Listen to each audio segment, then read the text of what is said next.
지난주에 살펴봤을 때는 야곱 강가에서 야곱이 하나님의 천사와 씨름하는 장면까지 보았어요. 그 하나님의 천사는 우리가 말씀드린 것처럼 성육신 하시기 전에 예수님이라고 말씀드렸어요. 그래서 거기서 기도 응답을 받고 축복을 받고 이제 드디어 하룻밤이 지나고 날이 밝았습니다. 그리고 이제 형 에서를 만나는 장면이 오늘 33장에 나와 있어요. 그런데 형을 만났는데 죽을 줄 알았지만 이제 형과 화해하는 장면이 나와 있어요. 자, 본문 한번 볼까요? 본문 10절 말씀입니다. 자, 한번 읽어보겠습니다. 시작. 야곱이 이르되 그렇지 아니하니이다. 내가 형님의 눈앞에서 은혜를 입었사오면 청하건대 내 손에서 이 예물을 가소서. 내가 형님의 얼굴을 배운즉 하나님의 얼굴을 본 것 같사오며 형님도 나를 기뻐하시니이다. 지금 야곱이 뭐라고 말하냐면요, 내가 형님의 얼굴을 보니까 하나님의 얼굴을 본 것 같습니다 라고 말했어요. 우리가 잘못 생각하면 좀 아첨하는 것 같다, 살려고 그럴 수가 있는데 그렇지가 않습니다. 왜냐하면 야곱은 이 전날 밤에 하나님의 천사와 씨름을 했어요. 언제까지 했느냐면 날이 밝을 때까지 했어요. 그리고 날이 밝고 이게 며칠 지난 사건이 아니라 한두 시간 지난 뒤에 형에서 도착을 한 거예요. 그러니까 은혜를 충분히 받은 상태에서 형을 보니까 정말 하나님처럼 보이는 거예요. 은혜가 충만하니까. 그 얘기를 진짜 하는 겁니다. 그래서 이제 형과 화해하는 장면이 나오게 되겠죠.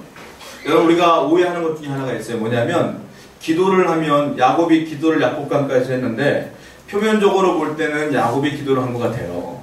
야곱이 기도를 하려고 마음을 먹고 무릎을 꿇고 기도한 것 같아요. 그러나 그렇지가 않습니다. 기도라고 하는 것은 표면적으로 볼 때는 사람이 하는 것 같고 야곱이 하는 것 같지만 하나님께서 그 마음을 주셔야 가능한 거예요, 사실은. 그러니까 기도의 현장으로 이끄신 것은 야곱이 아니라 하나님이셨다는 거예요. 왜? 굳이 하나님이 야곱과 붙들고 씨름할 이유가 하나도 없거든요. 하나님이 붙들고 씨름했다는 건 야곱을 부르신 거예요. 부르셔서 야곱의 마음을 변화시키기 위해서 기도의 현장으로 이끄신 거라는 거예요. 그러므로 우리가 기도한다는 것 자체가 나의 힘과 능력이 아니에요. 하나님이 기도의 현장으로 나를 부르고 있다는 거예요. 내 마음을 움직이고 있는 거예요. 그러므로 기도한다는 것 자체가 이미 하나님과 동행하는 겁니다. 하나님이 나를 기도의 현장으로 이끌고 계신다는 사실을 우리 믿으셔야 돼요. 그것이 응답이 되느냐 응답이 안 되느냐 하나님의 소관인 거고, 일단 내가 기도하고 있다는 것 자체가 은혜다. 이걸 기억해야 된다는 겁니다. 자, 그런데 여기서 중요한 사실을 깨닫게 돼요. 뭐냐면 야곱이 이제 형과 에서와 함께 화해를 함으로써 이제 기도 제목이 응답이 되어지고 승리의 삶을 살아요. 그런데 햇빛이 강하면 그림자도 짙어지지 않습니까? 이게 그대로 가면 좋겠는데 야곱이 바로 실패합니다. 오늘 보면 야곱의 성공과 실패가 같이 드러나요. 그래서 우리는 이 본문을 통해서 어떻게 하면 성공하고 어떻게 하면 실패하는가 그 부분을 한번 보려고요. 먼저 야곱이 승리하게 됩니다. 본문 1절이에요. 33장 1절 한번 보실까요? 읽어보겠습니다. 시작. 야곱이 눈을 들어보니 에서가 3명의 전전을 거들고 오고 있는지라 그의 자식들을 나누어 레아와 라헬과 두 여종에게 맡기고.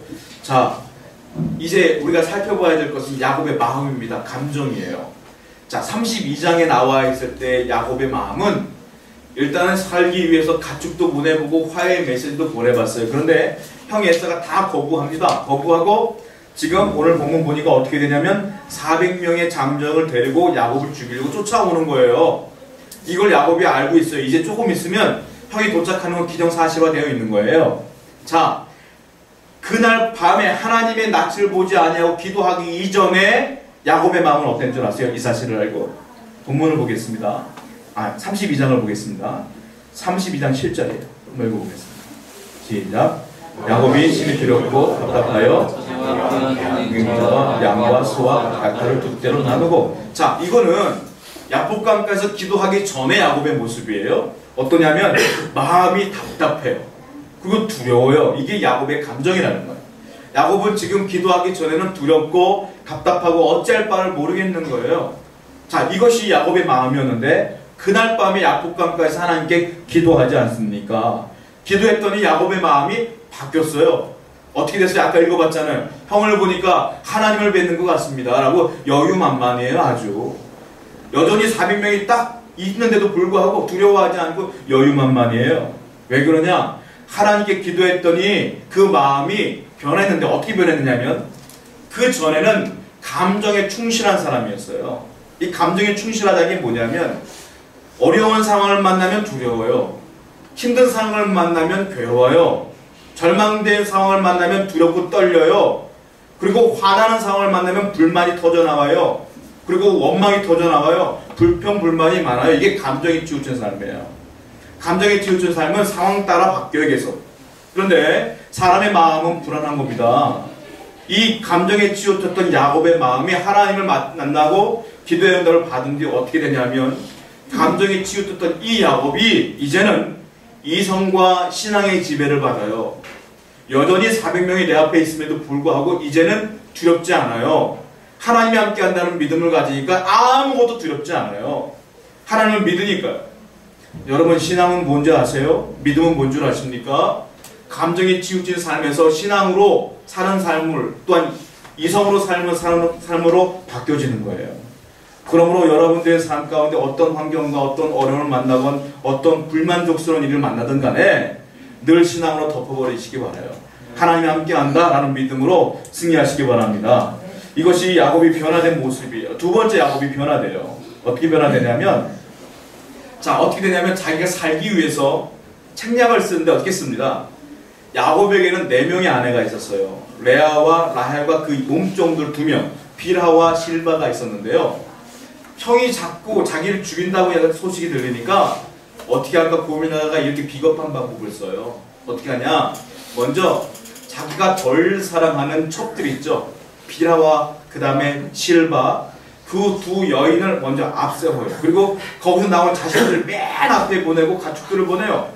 그 다음에 조금 덜 사랑하는 레아를 보내요. 레아와 그 자식들을 보내요. 그리고 가장 아까워 내가 가장 사랑했던 라헬을 맨 마지막에 보내요. 그 아들 요셉과 베냐민을 보내고 그리고서 자기는 안 가요. 야복강가에서 건너지 않고 혼자 기도한 거예요. 그날 밤에.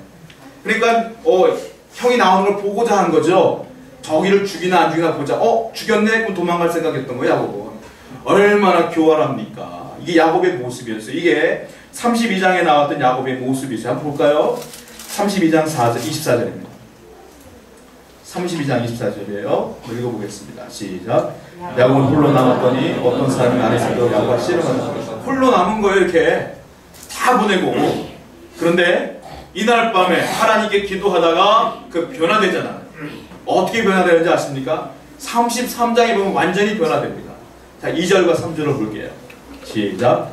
여러분들과 자식들은 앞에 두고 레아와 자식들은 다음에 두고 라헬과 요셉은 뒤에 두고 자기는 그들 앞에서 나아가되 몸을 7번 땅에 눕히며 그 형이 예수에 가까이 가니 앞에 부분은 제가 설명해 드린 부분인데 그대로 순서가 나와 있어요. 원래 보내버렸으니까 어쩔 수 없죠. 이제 뒤따라 온 거예요. 뒤따라 와서 어떻게 하냐면 야곱이요 맨 뒤에 있던 야곱이 앞으로 쫙 갑니다. 형을 딱 보자마자 엎드려요. 그리고 형을 보니까 하나님 보는 것 같소. 그리고 엎드려 전하는 거예요. 자기가 살려고 했던 야곱이 이제는 맨 앞으로 가서 나를 죽이려면 죽이고 살리려면 사시오. 바뀐 거예요. 용기가 대단해졌어요. 여러분, 야곱은 그날 밤 하나님 만나고 하나님을 닮아가기 시작합니다. 우리 하나님은 어떤 하나님인 줄 아십니까? 이스라엘 백성들을 출애굽시킨 다음에 가나안을 정복할 때 여러 가지 전쟁을 벌이셨어요. 그러니까 전쟁을 벌이실 때 하나님께서 어디 계셨는 줄 아세요? 자, 성경을 보겠습니다. 민수기 14장 14절을 한번 보실게요. 민수기 14장 14절입니다. 한번 읽어보겠습니다. 시작. 이단 거주민에게 전하리이다. 주 여호와께서 이 백성 중에 시를 그들도 들었으니 곧 주 여호와께서 대면하여 보이시며 주의 손이 그들 위에 섰으며 낮에는 불기둥 가운데서 밤에는 불기둥 가운데서 그들 앞에 행하신 것입니다. 자, 어떻게 했느냐면 출애굽을 한 이스라엘 백성들을 밤에는 불기둥으로 낮에는 구름기둥으로 인도했다고 쓰여 있어요. 그런데 뭐라고 표시되어 있냐면 자, 맨 마지막에 보세요. 그들 앞에 행하시는 것입니다. 낮에 구름기둥이 그러므로 12지파 맨 앞에 서 있다는 거예요. 하나님은 이스라엘 백성들이 전쟁을 치르고 앞으로 나갈 때 하늘에 있지 아니하시고 어디 있었느냐? 앞에 있었다 이 말이에요. 앞에. 여러분, 그 기드온과 300용사 기억하시죠? 전쟁을 벌일 때 하나님 어디 있었는 줄 아세요? 정탐꾼과 함께 기드온이 갔더니 그 미디안 사람들이 꿈꾼 내용을 얘기하잖아요. 이미 하나님이 미디안 사람들의 마음에 두려움을 준 거예요. 이미 앞서서. 여리고성을 무너질 때 정탐꾼들이 갑니다. 정탐꾼들이 라합에게서 들었던 소식이 있어요. 뭐냐면 야 너희 하나님의 소식을 들었더니 우리는 이미 마음이 물처럼 녹았다. 이 얘기를 먼저 들었어요. 즉 그 말은 무슨 말이냐면 하나님이 이미 일하고 있었다는 거예요. 여러분 야곱은 그래서 하나님 닮아가요. 어떤 어려움과 어떤 문제가 있더라도 이제는 뒤로 가지 않고 앞에 가서 죽으면 죽으리이다. 마치 에스더서 4장 16절을 보면은 아수에로 왕비였던 에스더가 왕 앞에 나갈 때 고백하는 장면이 이거예요. 내가 죽으면 죽으리이다. 왜냐? 왕이 아내라 할지라도 부를 때 가야 돼요. 안 부를 때 놓고 딱 하고 여보 나야 하고 들어가면 사형이요. 왕이 불러야지 가는 거거든요. 근데 그 결례를 무릅쓰고 죽으면 죽으리이다. 우리 민족 살려야 됩니다. 간 거예요. 이런 고백, 에스더의 고백과 야곱의 고백이 똑같은 거예요. 왜냐? 신앙이 있는 이렇게 사는 거예요. 하나님이 알아서 하시는 거지 뭐 하는 용기를 가지고 살아가는 거예요. 그랬더니 이렇게 변화되었다. 두 개 변화된 거예요. 어떻게 변화됐습니까? 아까 말씀드린 대로 이제 야곱이 용기가 됐어요. 용기를 갖게 되었어요. 자 그리고 이 변화된 모습을 보고 에스도 변화돼요. 성경을 보겠습니다. 본문 33장 3절과 4절입니다. 한번 읽어볼게요. 시작. 자기는 그들 앞에서 나아가되 몸을 7번 땅에 눕히며 그 형이 에서에게 가까이 에서가 달려와서 그를 맞이하여 안고 목으로 얼끝 맞추어 그와 입 맞추고 서로 우니라. 죽이려고 왔다가 야곱 보고 껴안고 우는 거예요. 화해하는 거. 이거는 그냥 내가 용서해줄게 억지로 용서해준 게 아니라 이거는 완전히 화해하는 거예요. 완전히 단합하는 거예요. 완전히 깨끗하게 화해한 장면이다 이거예요. 근데 이렇게 될 수가 없어요 사실은. 왜냐? 에서가 고백한 걸 보십시오. 창세기 27장 41절을 보겠습니다. 읽어볼게요. 시작. 그 아버지가 야곱에게 축복한 그 축복으로 말미암아 에서가 야곱을 미워하여 신중히 이르기를 아버지를 욕하려 가까웠은즉 내가 내 아우 야곱을 죽이리라. 우리 아버지가 죽을 날이 얼마 안 남았으니까 우리 아버지 죽으면 살아생전에 죽이면 상처가 되니까 아버지 돌아가시거든 내가 반드시 죽일 거다. 고백한 거예요 야곱이 에서가. 그리고 20년 동안 잊지 않아요. 20년 동안 자기 군대를 만들어요. 혹시 야곱도 군대가 있을지 모르니까 내가 더 훈련을 더 많이 시켜서 싸워야 되겠다. 전쟁까지 불사한단 말이에요. 그런데 지금도 죽이려고 오는 거였는데 만약에 에스코트 아니면 400명 데리고 올 필요가 없었죠. 죽이려고 오는 거예요. 근데 왜 갑자기 이렇게 변화되었느냐 이거예요. 자 33장 4절 아까 읽어본 거 보면은 어금 맞추어 그와 입 맞추고 서로 울었다고 써있지 않습니까? 매튜 헨리가 이 부분을 어떻게 해석했냐면 주석가인데 이렇게 말했어요. 하나님의 은총과 은혜 가운데 이런 은총도 있다. 무엇이냐? 원수가 나를 해하려고 할 때 그 원수의 해악함을 막아주시는 은혜도 있다. 이렇게 말하고 있어요. 즉 이 말은 이 매튜 헨리는 어떻게 해석했냐면 에서가 그냥 마음이 변화된 게 아니라 하나님이 그 마음을 변화시킨 것이다. 이렇게 표현하고 있는 거예요. 오는 도중에 하나님이 에서의 마음을 만졌다. 변화시켰다. 이렇게 고백하는 거예요. 그것도 맞는 것 같기도 해요. 여러분 우리가 지난주 살펴본 것처럼 씨름을 하다가 하나님 환도뼈를 때렸잖아요. 위골됐다. 뼈가 부러졌어요. 그래서 야곱은 평생 불구자로 살아요. 생각해 보십시오. 형이 이제 죽이려고 에서가 왔는데 야곱이요 잘 먹고 잘 살아서 몸도 좋고 옷도 좋은 거 입고 아주 깨끗한 모습으로 화가 나지 않겠습니까? 근데 밤새도록 씨름을 했다는 건 뭐예요? 뼈가 부러졌으니까 다리를 쩔뚝쩔뚝거리고 97세 먹은 할아버지가 옷도 다 찢겨지고 땀범벅에 머리도 헌티러진 상태로 오는 거 아니에요? 그런 거예요. 그 모습을 본 거예요 에서가. 그 순간 마음이 막 무너지는 거예요. 뼈가 부러진 이유가 있어요.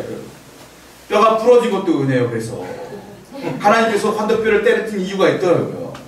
여러분 그러므로 내가 잘 먹고 잘 사는 게 은혜가 아닌 거고요. 내가 어려움을 당해도 거기에 은혜가 있어요. 그러므로 다 모든 것이 은혜인 줄을 믿으시기 바랍니다. 그래서 지금 형이 마음이 변화되었다 이거예요. 여러분 사울왕이 그렇게 다윗을 죽이려고 했어요. 못 죽였어요. 왜? 하나님이 기가 막히게 막았기 때문에 그래요.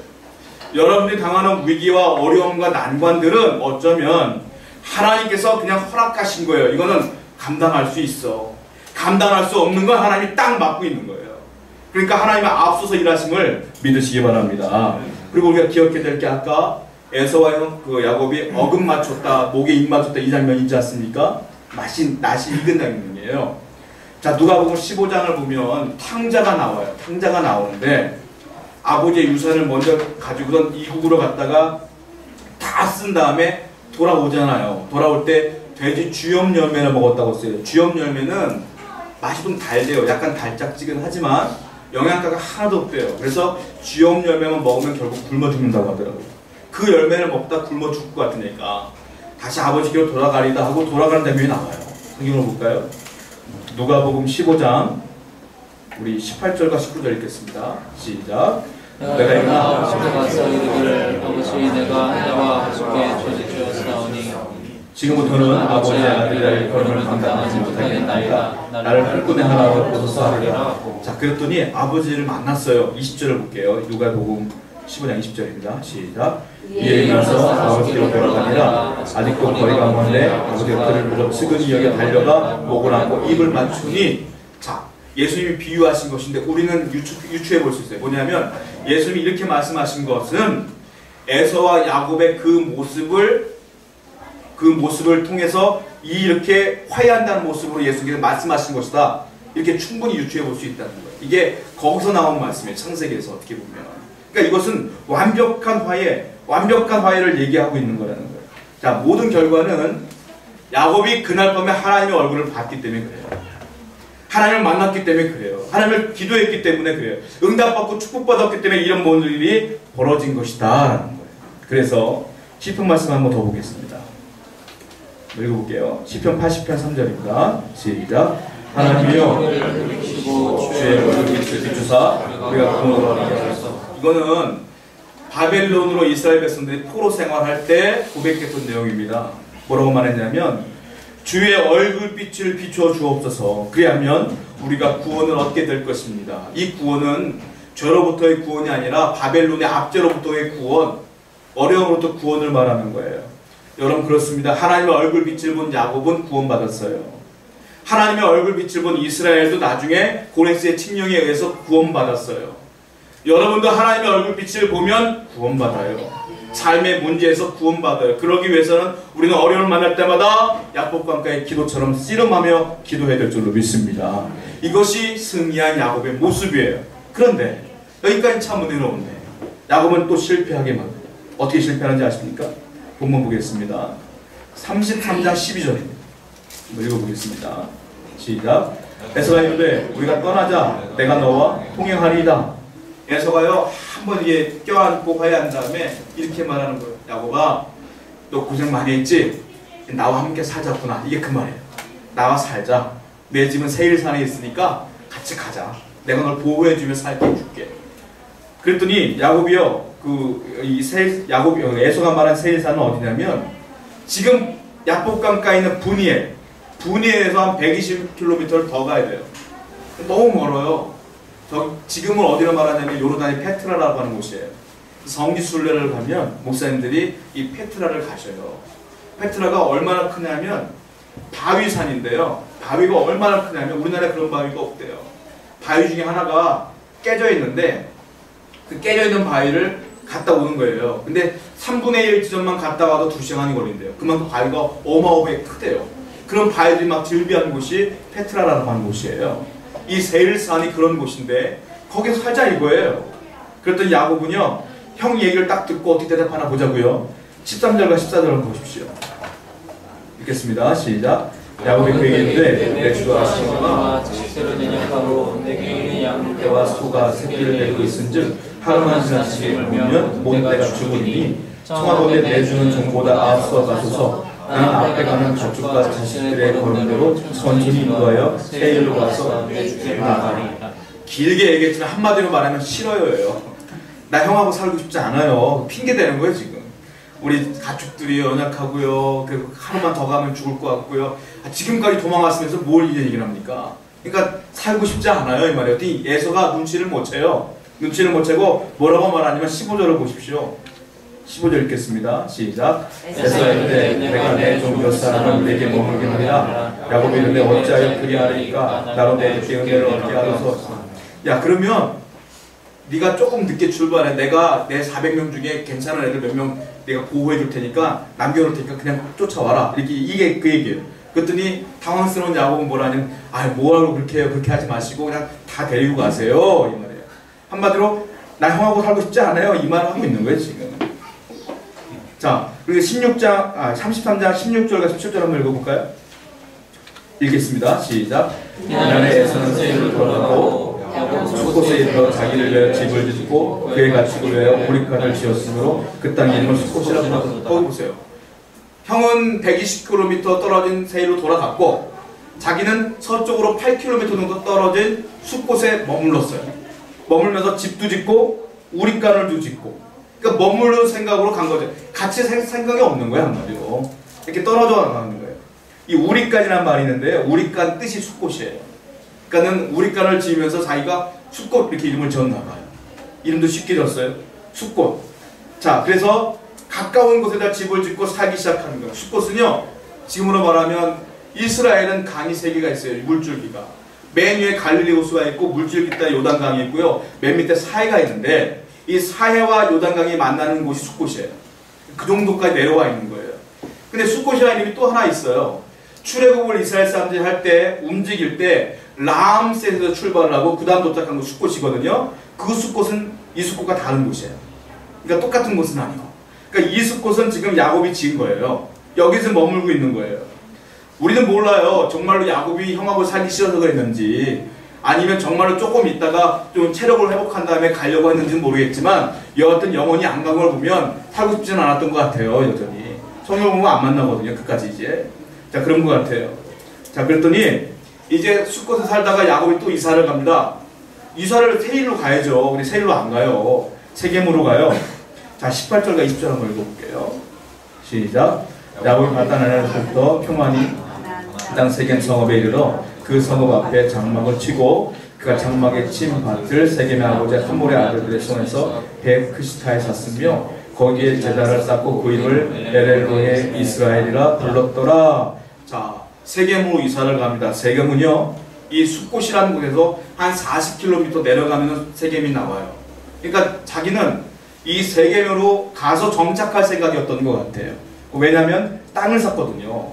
은 100개를 주고 땅을 샀거든요. 땅을 샀다는 건 내가 여기 살겠다는 거 아니겠습니까? 그거 살려고 마음을 넣은 거예요. 그리고 이름을 줬어요. 어떻게 이름을 줬냐면 거기다 예배를 드린 다음에 엘엘로헤 이스라엘 이렇게 썼어요. 이게 무슨 뜻이에요? 엘이 히브리어로 하나님이라는 뜻이에요. 전능의 하나님, 권능의 하나님 이런 뜻이에요. 엘로헤는 엘로힘이라는 거 똑같은 단어. 엘로힘도 하나님이라는 뜻이에요. 이스라엘은 뭡니까? 하나님이 이름을 바꿔주셨잖아요. 자기 이름을 집어넣은 거예요. 이스라엘. 이게 그러니까 무슨 뜻이냐면 엘로헤 이스라엘은 무슨 말이냐면 전능의 하나님은 곧 나의 하나님이라 이런 뜻이에요. 자기가 거기다 제단을 쌓고 예배 드린 다음에 그 땅 이름을 지은 거예요. 엘로헤 이스라엘, 전능의 하나님은 나의 하나님이야. 아주 은혜롭죠. 제가 여기서 문제 제기를 하고 싶어요. 뭐냐면 은혜로워 보이지만 은혜가 아니다 이거예요. 이게 문제가 되는 실패의 굉장히 원인이 된다는 거예요. 왜요? 왜 그럴까요? 왜 이것이 실패라고 할까요? 그 이유가 있어요. 자, 염두에 둬야 될 것은 야곱은 여기서 살려고 하고 있어요, 지금. 자, 그러나 하나님께서 원한 게 아니에요. 예전에 하나님과 약속한 게 있어요. 창세기 28장 20절부터 22절입니다. 읽어보겠습니다. 시작. 야곱이 소원하여되 나와 함께 계셔서 내가 가는 이 길에서 나를 지키시고 먹을 떡과 입을 옷을 주시어 내가 평안히 아버지 집으로 돌아가게 하시오면 여호와께서 나의 하나님이 되실 것이요 내가 기둥으로 세운 이 돌이 하나님의 집일 것이요 하나님께서 내게 주신 모든 것에서 10분의 1을 내가 반드시 하나님께 드리겠나이다 하였더라. 이게 어떤 장면인 줄 아십니까? 형 집에서 도망갈 때 돌베개 메고 잠을 자다가 사닥다리가 밑에서 쑥 올라와 하늘과 땅 사이에 다 천사가 오르락내리락 할 때 하나님의 말씀을 듣고 그가 소원한 게 이거예요. 22절에 보면 이렇게 소원했어요. 이 돌이 하나님의 집이 될 것입니다. 무슨 말이냐? 내가 여기 돌아와서 하나님의 성전을 짓겠습니다 라고 소원한 거예요. 이게 야곱이. 그런데 지금 그가 머물려고 했던 곳이 어디냐? 베델이 아니잖아요. 세겜이지 않습니까? 지금 세겜에서 지금 살려고 하는 거 아니겠어요? 하나님께서 허락을 해요. 자, 35장 1절을 보세요. 35장 1절입니다. 시작. 하나님이 야곱에게 이르시되 일어나 베델로 올라가서 거기 거주하며 네가 내 형 에서의 낯을 피하고 도망하던 때에 내게 나타났던 하나님께 거기서 제단을 쌓으라 하시니라. 35장에서 하나님께서는 야 베델로 돌아가 이 말이에요.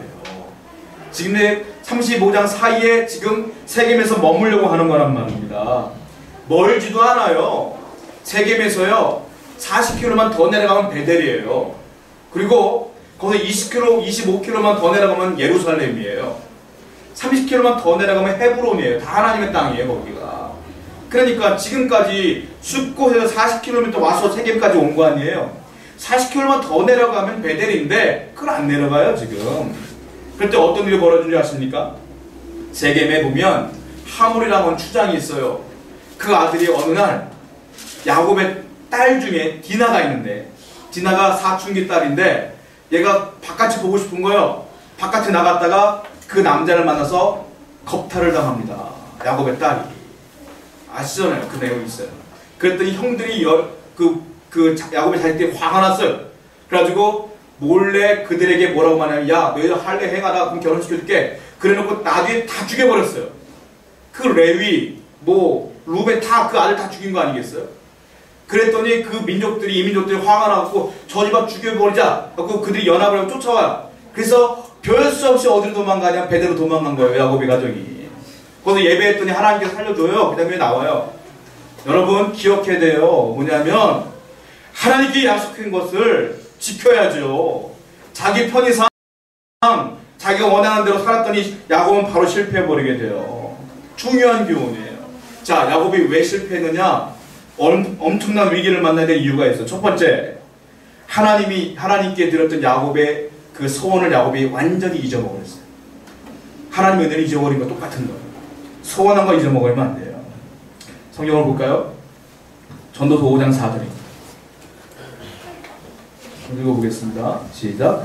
네가 하나님께 소원하였거든 갚기를 더디게 하지 말라. 하나님 우매한 자들 기뻐하지 아니하시나니 소원한 것을 갚으라.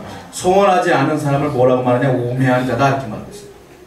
네가 하나님께 약속한 것은, 우리가 흔히 잘못된 소원들을 말해. 하나님 이렇게 해준다면 내가 이렇게 할게요. 여러분 다 기억하세요. 하나님 잘 되어지면 까먹고 있잖아요. 우리는. 그러면 안 돼요. 다 기억하신 하나님께서 기억하시니까 우리는 반드시 갚아야 된다. 서원 함부로 하는 거 아닙니다. 그래서 서원한 것은 갚아라 이거예요. 서원한 것은. 잊어먹었어요. 두 번째, 야곱이요, 형 에서와의 그런 치열한 그런 긴장감에서 완전히 해결되어 버리니까 그냥 마음이 확 나아진 거예요. 그래서 태만해졌어요. 하나님과의 영적 관계에 팽팽했던 그 긴장이 계속 놔버렸어요. 영적으로 태만해지면 죄짓게 돼 있어요. 태만해지면 망합니다, 여러분. 그런 일들이 굉장히 많아요. 노아, 하나님께서 정말 사랑하는 노아, 인류의 그 노아 가족만 살려놨잖아요. 근데 딱 물이 빠지자마자 노아가 한 게 뭔 줄 아세요? 포도나무 심어서 포도주 먹었어요. 그래도 만취가 된 상태에서 자기 하체를 드러내서 자기 아들 중 한 사람이 그거 보고 놀렸더니 자기 아들을 저주했잖아요. 그 아들이, 그 후손이 걔 저주받는 거 아니에요. 이런 어려움이 있어요. 영적으로 나태해지고 태만해지면 이런 일이 벌어져요. 다윗 30세에 왕이 됩니다. 그리고 40세에 7년 동안 헤브론에서 왕이 되고 33년 6개월 동안 온 이스라엘 다스리는 통합왕이 됩니다. 남북 통일을 이루었어요. 70세에 죽었어요. 근데 남북 통일을 이룬 뒤에 아무 일도 없으니까 태만해졌어요. 밤길을 논일다 누굴 만납니까? 바세바를 누구죠? 바세바 맞죠? 바세바를 만났잖아요. 그리고 그 여자를 취하여 우리아를 죽여버리는 그런 어려움을 만나잖아요. 다윗도. 엘리야, 바알 선지자 450명, 아세라 선지자 400명, 도합 850명과 영적 전쟁을 벌여요. 이겼어요. 이세벨이 자기를 죽인다는 얘기 듣고 부엘세벨까지 200km를 도망가요. 그리고 뭐라고 말해요? 하나님 나 죽여주세요. 이 고백하는 거 아니에요? 영적 텐션이 끊어지니까, 긴장감이 사라지니까 이렇게 되는 거 아니겠어요? 여러분, 우리는요, 젊었을 때 신앙생활 열심히 해야 돼요. 나이를 먹으면 더 열심히 해야 돼요. 이걸 끝까지 유지해야 될 줄로 믿습니다. 그렇지 않으면 이것이 나태해지면 이런 어려움이 와요. 세 번째, 실패한 이유가 있어요. 뭐냐면 야곱이요, 에서의 그 이야기를 단호하게 거절을 못했습니다. 야, 나랑 같이 살자. 그러면 이렇게 말했어야 돼요. 형, 거기는 하나님을 섬길 수 있는 곳이 아니지 않소. 나는 하나님을 사랑하는 자로서 하나님을 섬기는 자로 살기를 원합니다. 라고 단호하게 얘기를 해야 되는데 어물쩍 넘어가니까 이게 양심상 바로 도망갈 수가 없으니까 옆에 잠깐 있다가 또 잠깐 있다 이렇게 된 거예요. 이게 사실은. 그러니까 단호한 결정을 하지 않으면, 단호한 거절을 하지 않으면 마귀가 틈타요. 어려움이 있어요, 여러분. TV 보면은 우리 아이가 달려졌어요라는 프로그램이 있는데 참 유익한 프로 같아요. 보면은 문제가 있어 엄마하고 아이들하고. 근데 그 선생님 등장을 하면 2시간 만에 아이가 변하더라고요. 보니까 어떻게 변하냐면 선생님이 애 붙들고 안 되는 건 안 돼 라고 단호하게 얘기를 해요. 애가 울어 상관없어요. 안 돼, 안 돼. 울면 막 붙들고 가만히 있어요. 안 돼. 그러니까 2시간쯤 지나면 애가 기진맥진해갖고 말을 잘 듣더라고요. 여러분, 우리가 인생을 살 때는 마찬가지예요.